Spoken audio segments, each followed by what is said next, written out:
दोस्तों, मैं आशा रखता हूं कि कल कई बातों पर आपने विचार अवश्य किया होगा। इसी सोच के साथ आज हम बात करेंगे धर्म। यहां धर्म का तात्पर्य धार्मिक मान्यताओं से नहीं है, बल्कि हमारे कर्तव्य से है। जैसे ही हम किसी पर कोई प्रश्न करते हैं, सामने वाला तपाक से बोल उठता है, पहले अपना धर्म निभाओ, उसके बाद किसी पर सवाल उठाना।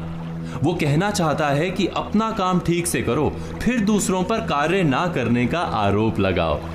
हम अक्सर एक दूसरे पर उसके धर्म पर खरे उतरने की मांग करते रहते हैं, बिना ये सोचे कि धर्म वास्तव में क्या है, उसकी हमारे जीवन में कितनी भूमिका है। एक व्यक्ति का समाज में क्या धर्म होता है, एक पति या पत्नी का एक दूसरे के प्रति क्या धर्म होता है, या धर्म के कितने स्वरूप हो सकते हैं। वैसे तो धर्म के अनेक पहलू हैं, लेकिन सबसे खास बात धर्म की यह है कि वो सबको जिम्मेदार बनाने की बात करता है।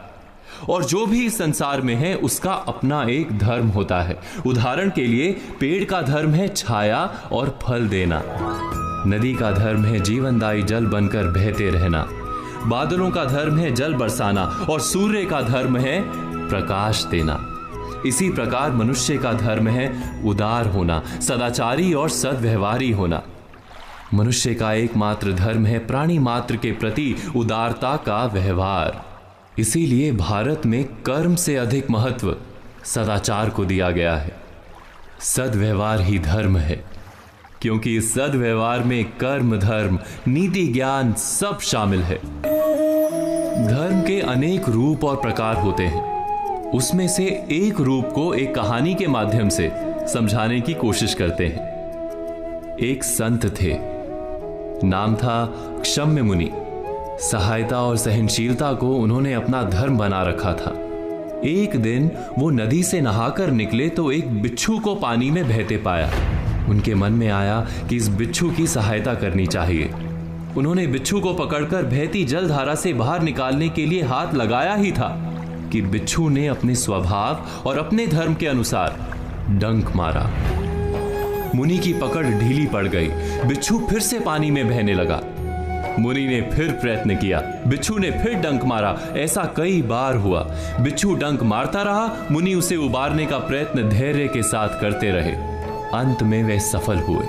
बिच्छू को जीवन दान देकर मुनि आश्रम की ओर जाने लगे। तब तट पर उपस्थित लोगों ने प्रश्न किया कि आपने उस डंक मारने वाले बिच्छू की प्राण रक्षा के लिए इतना कष्ट क्यों सहा? मरने देना था उसे। क्षम्य मुनि बोले, यदि बिच्छू अपने डंक मारने के धर्म का त्याग नहीं कर रहा, तो मैं सहायता और सहनशीलता के अपने धर्म को कैसे त्याग दूं? अपने धर्म पर चलते हुए कष्ट सहना ही तो तप और जीवन है। व्यास मुनि ने कहा है, संक्षेपात कथ्यते धर्मो जना किम विस्तरेण वा परोपकारा पुण्याय पापाय परपीड़नम। अर्थात, हे मनुष्यों, संक्षेप में हम तुम्हें धर्म का मर्म बताते हैं। परोपकार करना ही पुण्य कर्म है, धर्म है, और परपीड़ा ही पाप अर्थात अधर्म है।